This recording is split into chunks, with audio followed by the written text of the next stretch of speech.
اعوذ باللہ من الشیطان الرجیم بسم اللہ الرحمن الرحیم ربما یود الذین کفروا لو کانوا مسلمین۔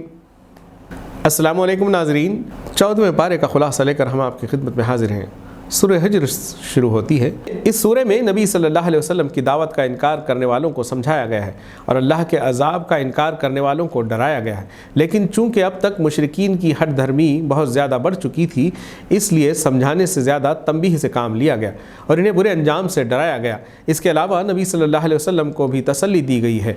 سورہ کا آغاز ہی کفار و مشرکین کو تنبیہ سے ہوتا ہے کہ بعید نہیں کہ ایک وقت وہ آ جائے گا جب وہی لوگ جنہوں نے آج انکار کر دیا ہے پچھتا کر کہیں گے کہ کاش ہم مسلمان ہو گئے ہوتے۔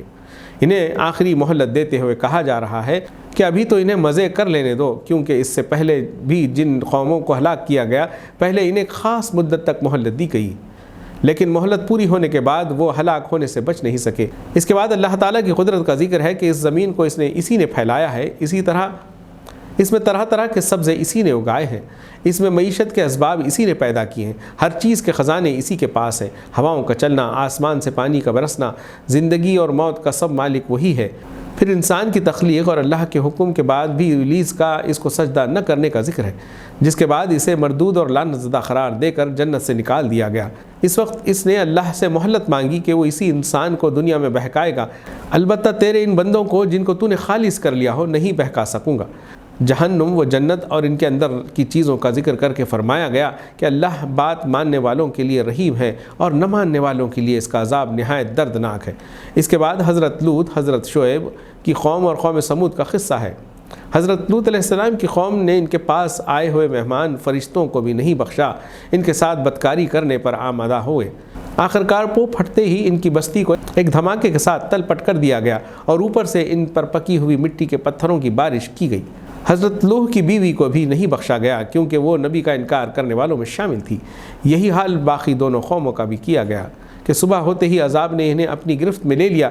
نبی صلی اللہ علیہ وسلم کو ہدایت کی گئی ہے کہ ان لوگوں کی بےہودگیوں پر شریفانہ درگزر سے کام لے۔ آپ کو تسلی دیتے ہوئے فرمایا گیا ان کی باتوں پر آپ کے دل کو سخت تکلیف ہوتی ہے، اس کا علاج یہ ہے کہ اپنے رب کی حمد کے ساتھ اس کی تسبیح کیجئے اور اس کی جناب میں سجدہ بجا لائیے اور اس آخری گھڑی تک اپنے رب کی بندگی کرتے رہیے جس کا آنا یقینی ہے۔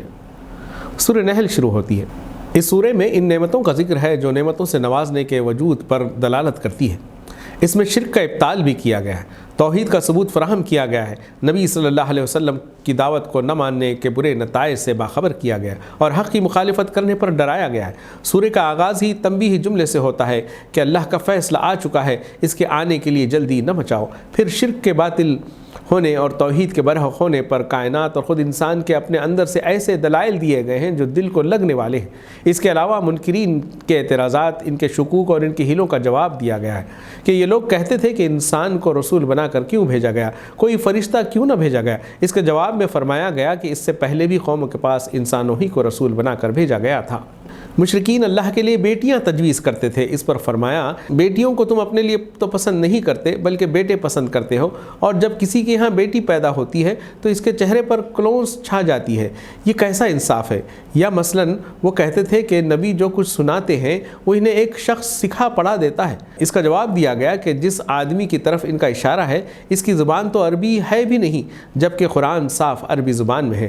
باطل پر اصرار اور حق کے مقابلے میں ڈھٹائی دکھانے کے برے نتائج سے بھی آگاہ کیا گیا۔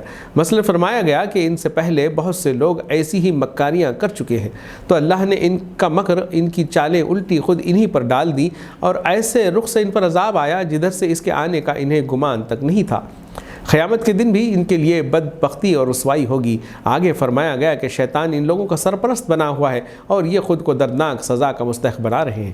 اس کے بعد برسات کے پانی اور اس سے حاصل ہونے والے فائدے، مویشی اور ان سے حاصل ہونے والے فائدے، شہد کی مکھی اور اس سے حاصل ہونے والی شہد جیسی نعمت کا ذکر ہے، اور فرمایا گیا کہ ان سب میں بھی ایک نشانی ہے غور کرنے والوں کے لیے۔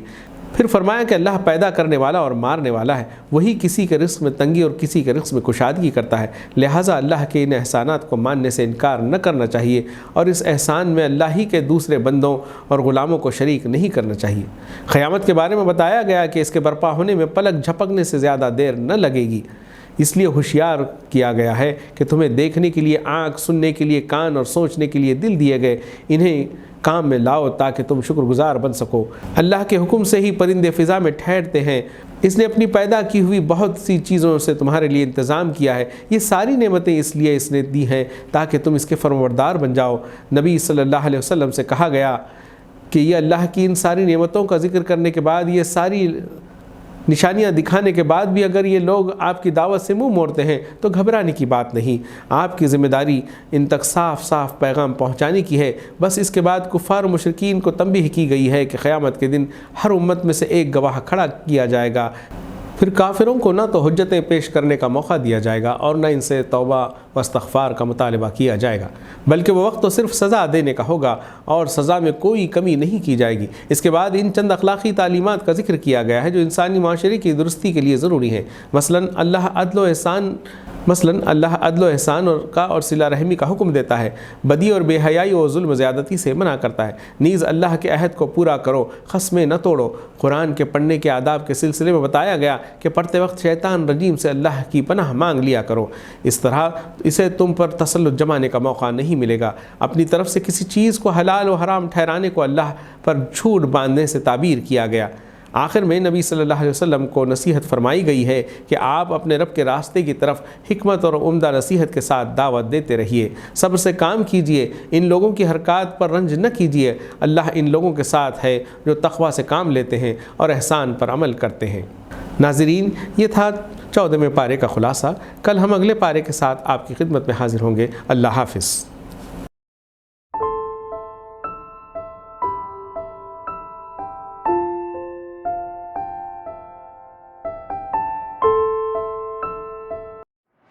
رمضان المبارک کے لیے عمدہ اور معیاری کھجوروں کا واحد مرکز فرینڈز زردہ اسٹور ناندیڑ۔ ہمارے یہاں ترکش، سعودی، ایرانی، اجوا، مڈ جول کلمی، مبروم، سوکری، کھودری، اسادوی، کیمیا، مضافاتی، ڈیلیگیٹ نور، رازانہ اور پینٹ کھجور واجبی دام پر یعنی 70 روپے سے لے کر 4000 روپے فی کلو تک کھجوریں دستیاب ہے۔ اس کے علاوہ عمدہ کوالٹی کے ڈرائی فروٹس جس میں بادام، کاجو، پستہ، کشمش اور شربت روح افزا بھی ہول سیل قیمت پر دستیاب ہے۔